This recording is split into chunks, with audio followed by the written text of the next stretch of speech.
Well, it's been an amazing year.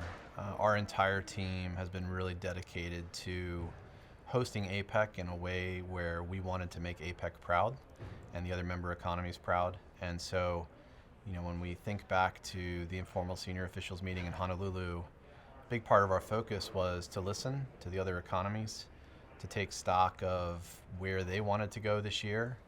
And, one of their key messages was that they wanted to focus on implementation. That now with the Putrajaya Vision 2040, the Aotearoa Plan of Action, the Bangkok Goals and Biocircular Green Economy model, the focus should be on how could we take those things forward.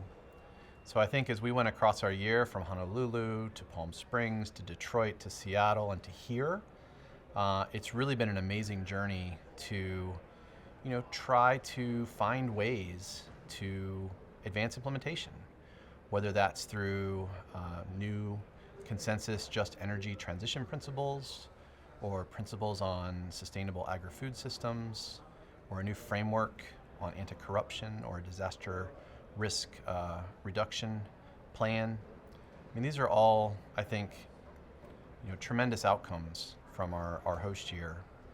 And, we're really delighted with, the way we were able to pull it together. We circulated agenda papers for discussion, the Manoa agenda paper on sustainable and inclusive economies, and followed by the Digital Pacific agenda, and then finally the Bay Area agenda for resiliency and inclusion.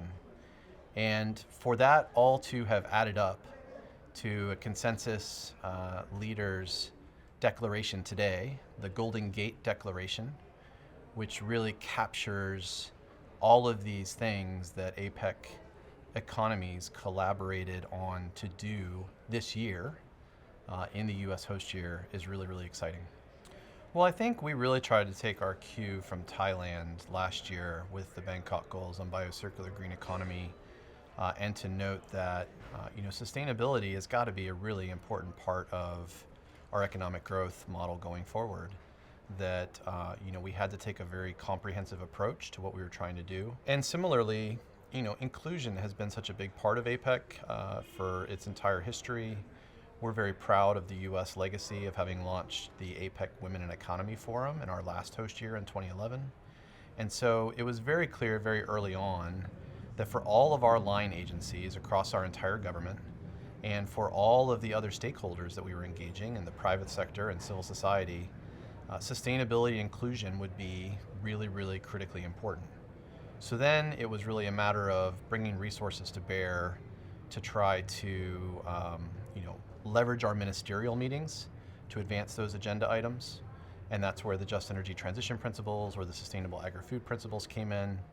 To look at, for example, the Gender Climate Nexus in the Women and Economy Forum, Sustainable and Inclusive Trade in the Trade Ministerial, looking at green shipping lanes in the Transportation Ministerial. Every single ministerial was able to focus then in on some of those issues. But even better, we really, really, I think, worked very hard to expand our stakeholder engagement this year. And so not only did we have a fantastic APEC CEO Summit this week, but we also had the inaugural Sustainable Future Forum, where we had a really strong public-private dialogue on how we can advance sustainability in the region.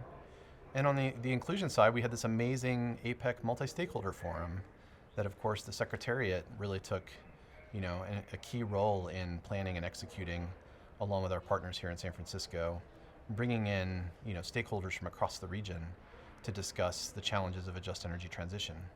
So I think that we really looked at this as, how could we leverage our ministerials? How could we enhance stakeholder engagement to advance these objectives that our, partners in the region were saying we really needed to be able to focus on.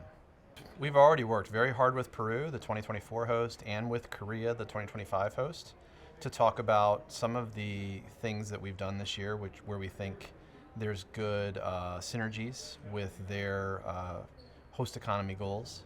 I think that for Peru in particular, the inclusion piece is a really important one.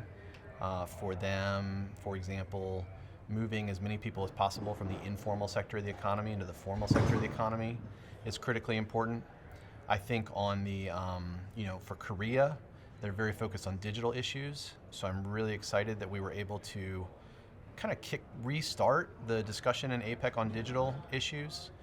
We held the first ever APEC Digital Month in Seattle in August, and we really, through that process, I think were able to cover a whole range of different topics, whether it was artificial intelligence or low Earth orbit satellites or cross-border privacy rules, or ultimately, we were able to get some consensus around cloud computing recommendations.